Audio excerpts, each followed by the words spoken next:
The small cottage where the brothers lived with their family had always been filled with the sounds of life. The clatter of pots in the kitchen, the hum of conversation, the laughter of their younger sisters, and the steady breathing of their aging parents as they rested after another long day.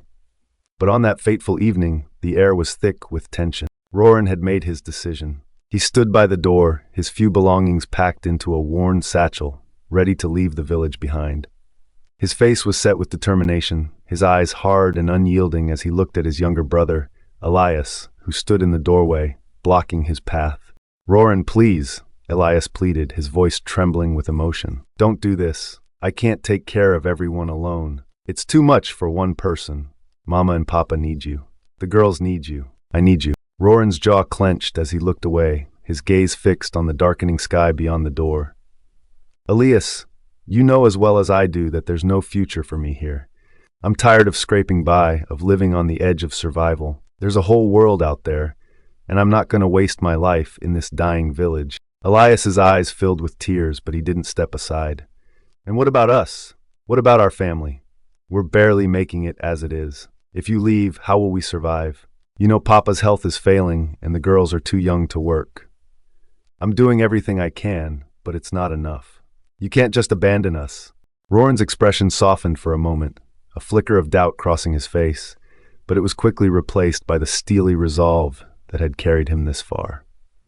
"I'm not abandoning you. I'm giving us a chance, a real chance. If I stay, I'll be just as trapped as you.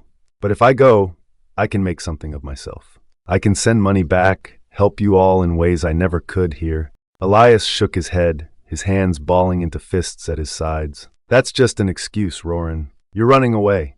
You're running away from your responsibilities. From us. Don't you see? This isn't just about you. It's about all of us. We're a family, and we need to stick together." Roran's temper flared. "I'm not running away. I'm trying to make something better for all of us. Can't you see that, Elias? I'm doing this for you, for Mama and Papa, for the girls. But I can't help any of you if I stay here and waste my life." Elias stepped closer, his voice now filled with a quiet, desperate anger.